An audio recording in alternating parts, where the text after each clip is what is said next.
Hello, welcome once again to the Candid Cast. We are continuing our study of the Zero to Hero series. And we are talking to Nigerians who have moved from zero to hero to guide us on their life journey. We benefit from their experience. It is said that experience is the best teacher, but none of us will live long enough to make all the mistakes. The only way to learn from experience, the best experience you can get is learning from the experience of others. That's why we have brought to you one of the foremost Nigerian entrepreneurs that have built a business that we can all relate with, the Lift Above Poverty organization.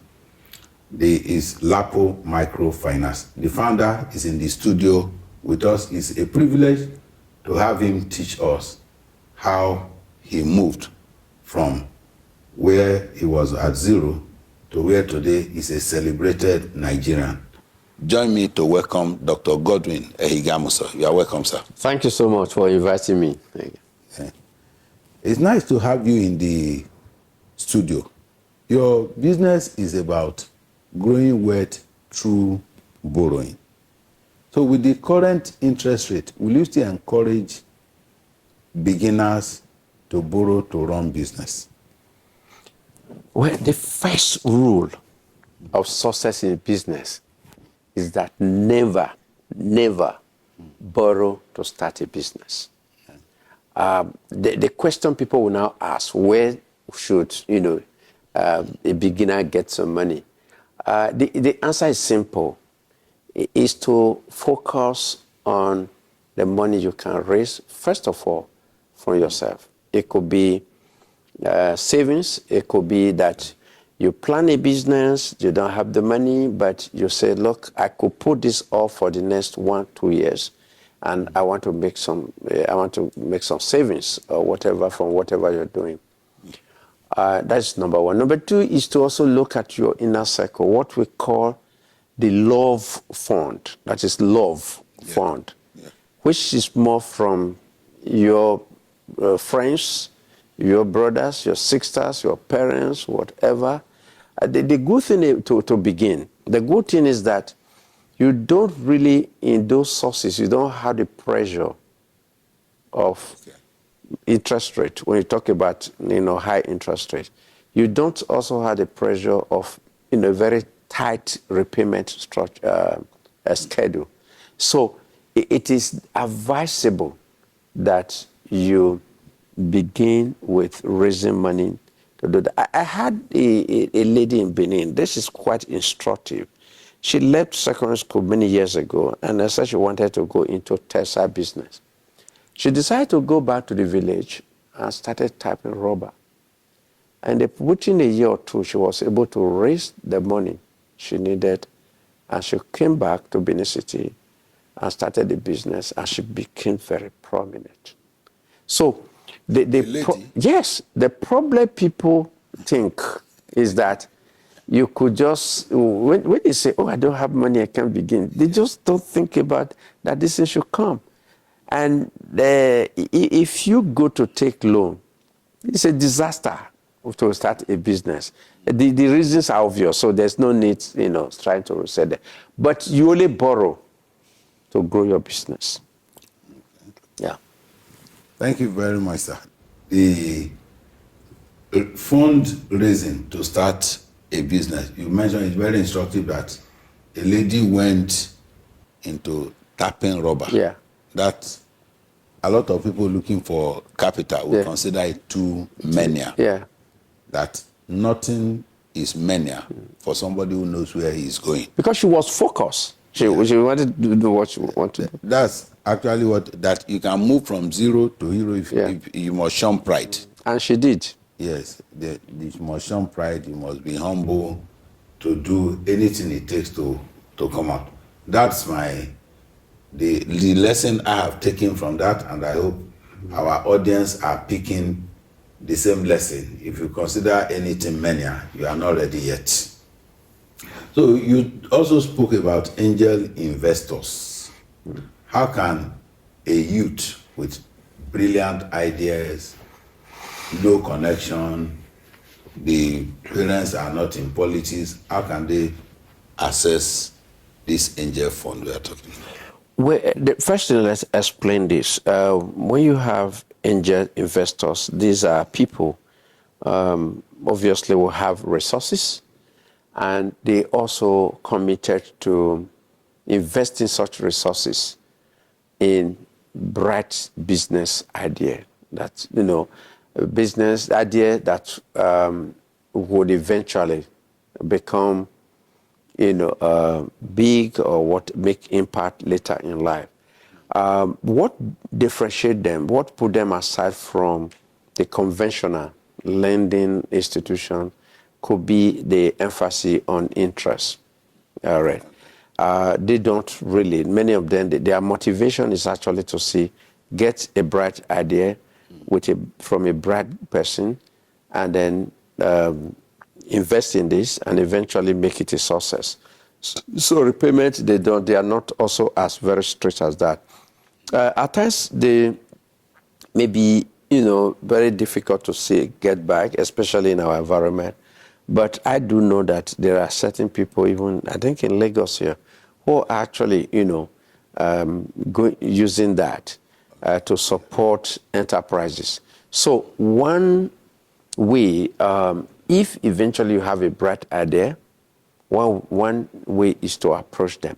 But at times, it's also, like I said earlier, you begin with your money or the money from friends and from your inner circle, and then you go beyond that.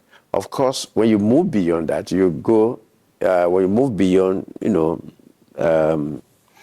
angel investors, you also have alternative to also see the venture capitalists, venture firms who also are dedicated to having an idea, evaluate those ideas, business idea, especially on the context of viability, that's viable, and they do invest in such businesses. Thank you very much, sir. One of the weak points of borrowing in Nigeria is tenure. Yeah. Like in the US, you want to do a capital project, you can get funds for between 15 to 25 years. In Nigeria, they give you, some people are doing 1 year. And that, I recall that was one of the reasons why Forum failed. You remember the work of Forum? Forum was one of these housing, they took short-term fund, people depositing 3 months fund, and you go and use it to start housing estate. Yes. Coming into the house is the work of Forum. Yes. And that work of Forum ended up collapsing. Is there anything you think can be done to extend the tenure of our credit as it is done in other climes for development? Well, when you examine this, you need to have the totality, the context of the whole issue of financial intermediation. So essentially, when you come to lending, it is about taking money from your left hand side, take it to yourself, and then you give it out to borrowers.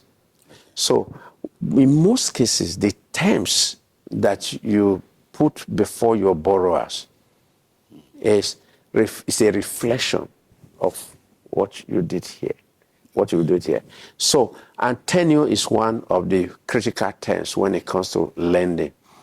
The question we now ask, do we have patient capital from this left? Do we have today? But whereas those other clients you are talking about, when it comes to the issue of pension fund, pension fund is a very patient capital fund that you can therefore, when you have pension fund by your left, you take it by your left, when you are therefore also giving out to borrowers with your right, obviously that will reflect. So what we have today is that people go out, mobilize of deposit, regular deposit. Even when you talk about term deposit, could not even be more than 1 year when you talk about term deposit, And so obviously the lender will also structure his own repayment schedule. It will reflect that short-term thing.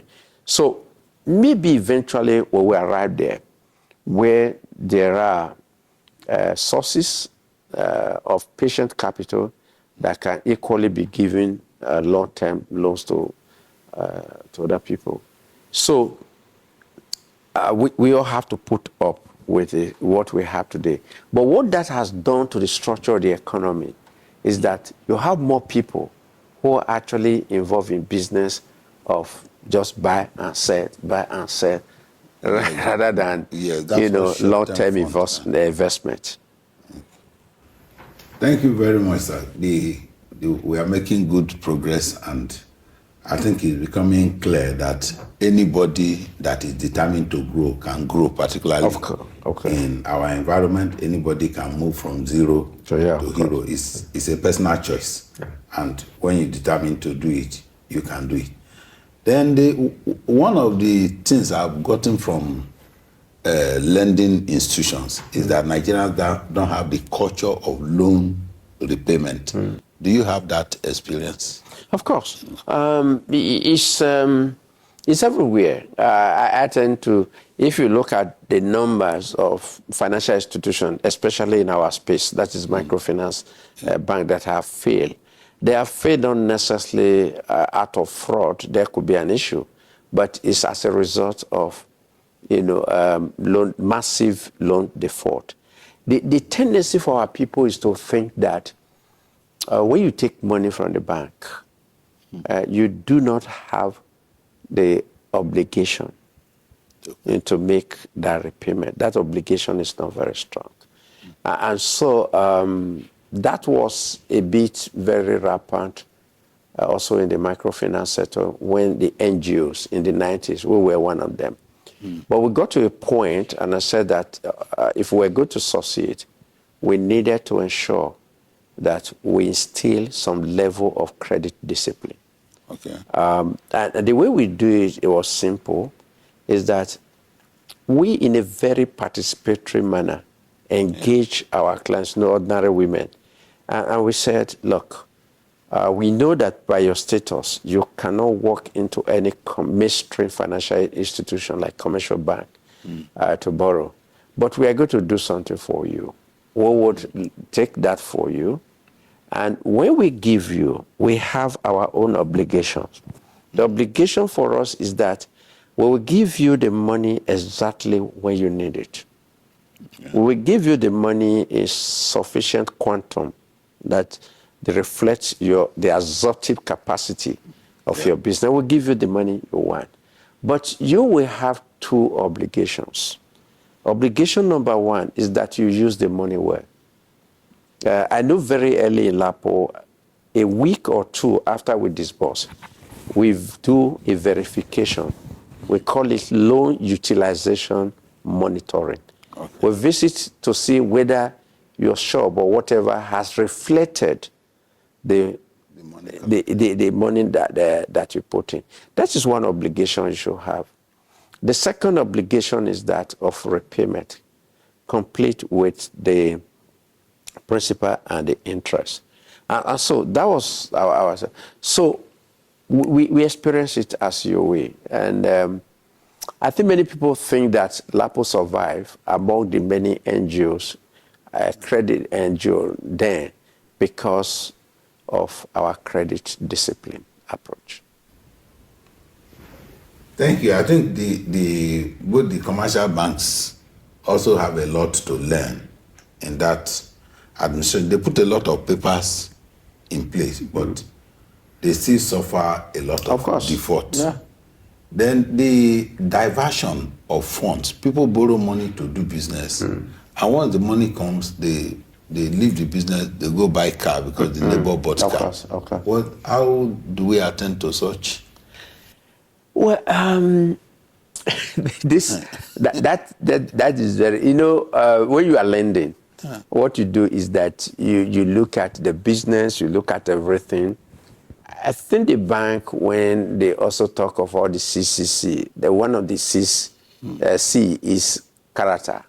Yeah. It's character.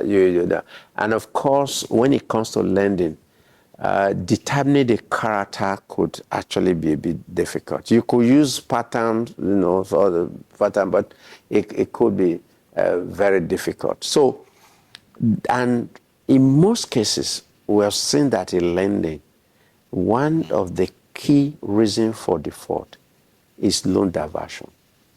Okay. Because this is clear. If, for instance, you tell me that you want to put S million, this loan, into this business, and you decided to use this somewhere else, especially businesses that will not make return, you're going to have problems. We usually use this example when we train our staff and our borrower those days. We say that if you borrowed 20,000 at that time, and you said this is the business we want to use, and we know that if you really put 120,000 that business will be able to generate, and you did that.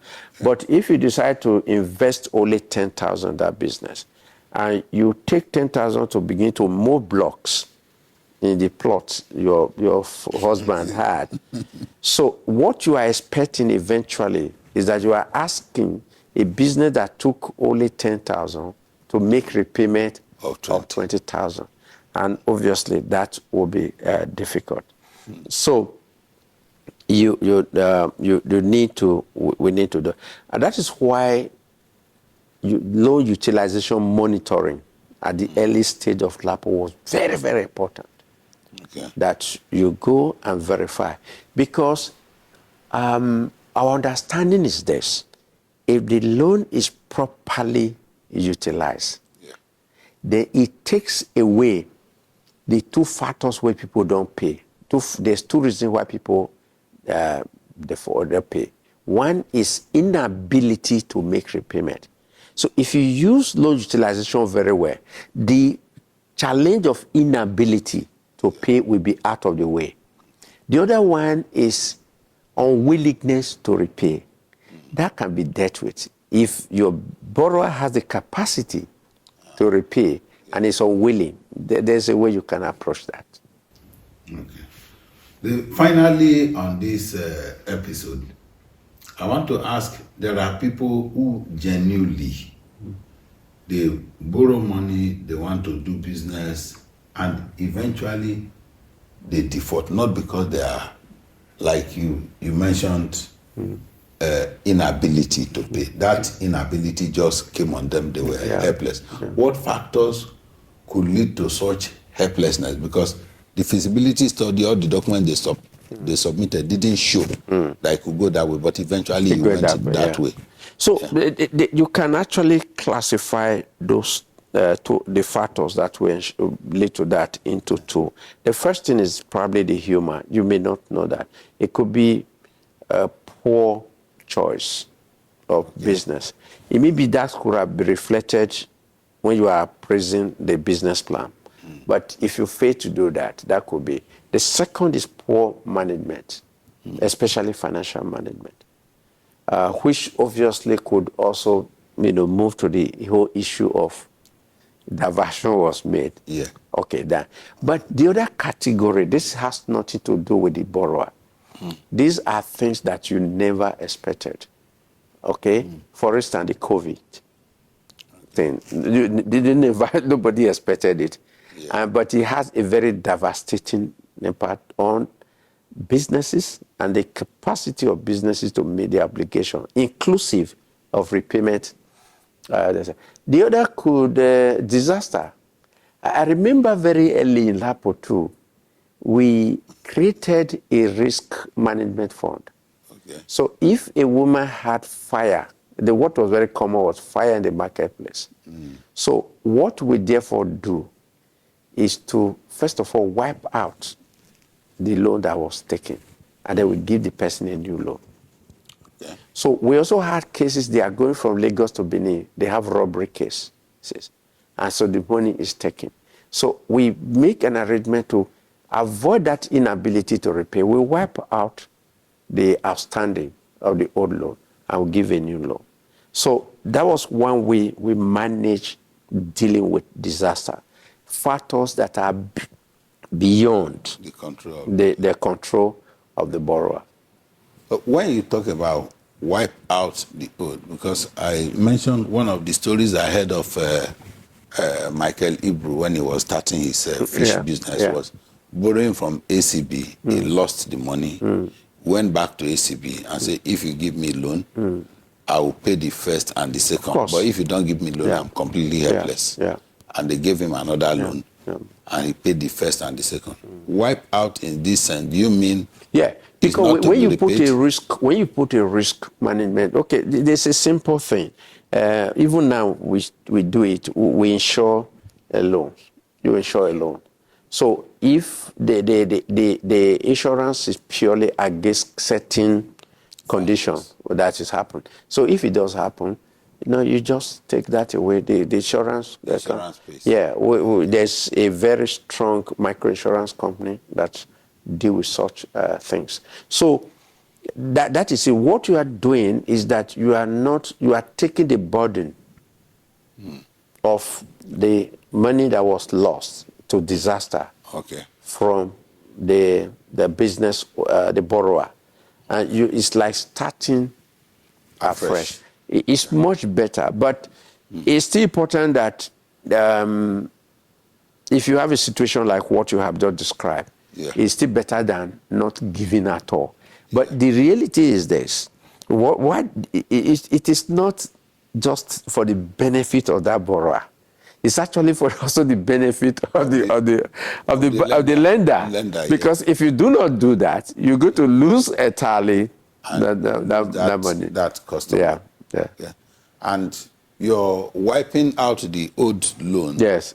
We make that small business to become a big business tomorrow that is tied and attached to you, both emotionally and financially. It's obligated. Because very early too, what we actually were able to create was that our borrowers, those in the 90s and even we are not seeing LAPO as an other organization lending. They saw LAPO as our organization. Yeah. So we try to use various things to create that identifying with us as an institution, and it paid off. Thank you very much, sir. This is where we'll draw the curtain on today's episode of the Candid Cast. We appreciate you, our guest, Dr. Godwin Ahigamoso, for showing up and sharing your wealth of knowledge with Nigerians. We hope together we'll make Nigeria a better place. And thank you, audience, for staying tuned to the Candid Cast. God bless you.